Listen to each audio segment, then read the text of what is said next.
Kung aaminin ni Jinwoo ang pagkakamali at mag-surrender, bibigyan daw niya ito ng chance para mabuhay. Ngunit ang naging sagot ng ating bida ay isang matinding middle finger. Nagalit si Thomas Andre sa panginginsultong ginawa sa kanya ni Jinwoo at pagsisihan daw nito ang chance para mabuhay. Unti-unting nagbago ang katawan ni Thomas Andre, nagkapunit-punit ang damit at mas lalong lumaki ang katawan. Habang ang Scavenger Guild Hunter ay mainit na nakatitig kay Iron na handa na ring sumagupa sa laban. Habang nagkatitigan, si Song Jinwoo at Thomas Andre sabay nilang binigkas ng salitang "Let's go!" Kagad nag-clash ang dalawang grupo, Scavenger Guild versus Ajin Guild, Shadow Soldier versus Hunter.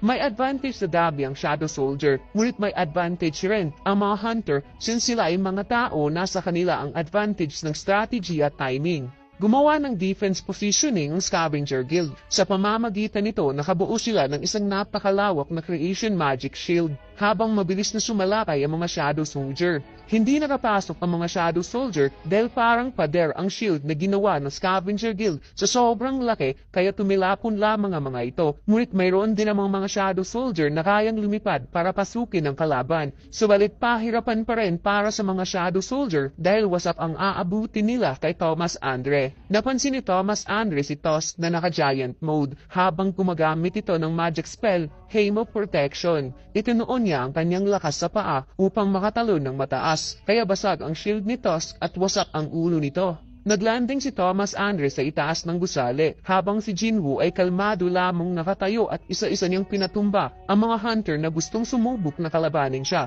Ngunit napansin niyang paparating na si Thomas Andre sa kanya. Kagad nagdash si Iron upang harangan gamit ang malaking shield. Ngunit pasimpleng binalibag ni Thomas Andre si Iron sa lakas ng braso nito. Subalit nagulat si Thomas Andre dahil biglang nawala si Jinwoo at napansin niyang nasa tabi na pala ang ating bida. Nagdash si Jinwoo upang mag-unleash ng atake direkta sa katawan gamit ang Demon King Dagger. Ngunit nagulat ang ating bida mga lods dahil hindi man lang bumaon ang Demon King Dagger sa sobrang tigas ng katawan ni Thomas Andre. Kagad sinuntok ni Thomas Andre ang balikat ni Jinwoo kaya tumalsik ito sa itaas at sinabing, "Ano sa tingin mo ang isang national level hunter? Isang joke?" Kaya ipaparamdam daw niya kay Jinwoo ang kaibahan ng kanilang lakas at lalamunin daw ito ng takot. Ginamit ni Thomas Andre ang isang skills upang kontrolin ang katawan ni Jinwoo sa itaas at napansin ng ating bida na isa itong telekinesis. Kaya ginamit din niya ang Commander Authority upang i-smash si Andre sa ground. Napawat dahil si Thomas Andre sa kanyang naramdaman dahil parang dinurog daw ang kanyang buong katawan papunta sa lupa. At kahit hinila niya si Jinwoo gamit ang telekinesis, naghanda pa rin ito ng